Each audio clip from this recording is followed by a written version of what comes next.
Welcome sa aking channel. I'm Jelly Ann from Jelly Ann Tutorial. Kung bago ka pa lang sa aking channel, pingin naman dyan is subscribe. Hit mo na rin ang bell button para updated ka sa mga susunod ko pang i-upload.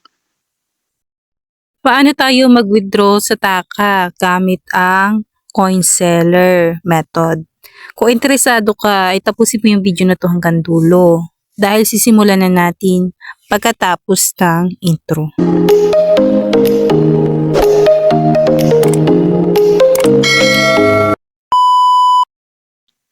Kung makikita dito, 100,000 beans na ang ating Taka. Sa mga hindi pala nakakaalam, kailangan po ng 100,000 para po makapag-cash out dito sa Taka application. So, meron na po akong ginawang tutorial kung paano nga po mag-withdraw, pero ang ginamit ko po doon ay GCash. Dito po sa video na to, ibang way naman po kung paano tayo mag-withdraw sa Taka. Bakit nga ba ibang way pa? So ito po kasi yung mas mabilis na paraan para dumating po agad yung sahod natin sa Taka application. Kasi po pag GCash po tayo nag-withdraw, matagal pong dumating. So dito itatap lang natin itong beans natin, itong cash out, ayan. Tapos dito, ayan ang makikita nyo. So dito dapat nasa exchange tayo. Ayan. Ito. Kasi exchange natin siya sa seller. Tapos, itong check, pindutin natin dito sa others. Ayan. Tapos, dito sa baba, makikita nyo, ayan, enter ID number, nakalagay. So, dito ilalagay natin yung ID number ng coin seller na magpapasahod sa atin. At kung wala pa kayo noon at hindi pa kayo naka-join sa GC, ito po siya, i-add nyo po siya sa Facebook para po ma-add po kayo sa GC. Nag-RC po siya, nagre-recharge sa Taka application at nagpapasahod din siya. So dito nga, inilagay ko na nga po yung ID number niya. Ayan. So para po masigurado natin na sa kanya po talaga mapupunta yung beans, pinutin po natin tong check. At lalabas po dyan yung ID number at yung pangalan. Ayan.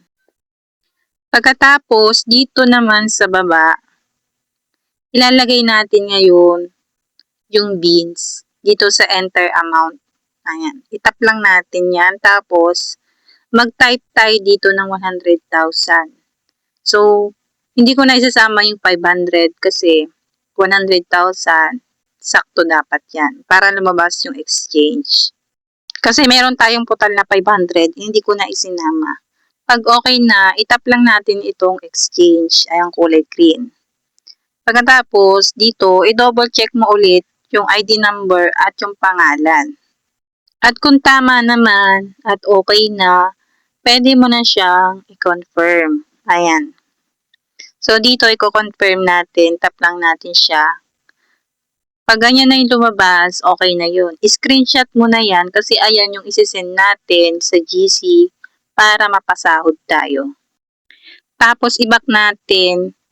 Makikita nyo na 500 beans na lang yung natira dito sa aking account. Ayan. Kasi nga na-cash out na natin yung 100,000. Punta tayo dito ngayon sa details. Pindutin yung details. At makikita dito, ayan, negative 100,000 beans. Ayan. So, ganun lang ulit.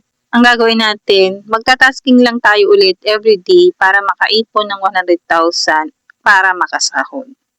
So, by the way, punta muna tayo sa GC at isend nga natin yung ating screenshot. At maglagay tayo dito ng number ng GCash natin at pangalan ng GCash. Ayan. At pag nasinap po yan ng admin, pwede na po kayong mapasahod nila. Isisend po nila yung sahod nyo kung ano po yung inilagay yung GCash number doon sa GC. Ayan po. Kung makikita nyo, napasahod niya na po ako. Sobrang bilis dumating ang sahod natin pag ganito yung way kung papaano nga tayo mag-withdraw sa Taka. Kesa sa GCash, tayo magdediretso inaabot pa minsan ng 24 hours bago dumating ang sahod.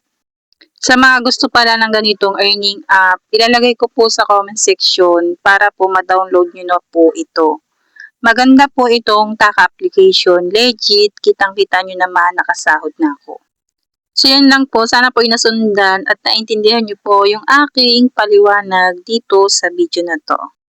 Sa mga gusto pa ng iba pang earning app, ay pwede kayong bumisita sa aking YouTube channel kasi nag-upload po ako ng mga tutorial about earning app.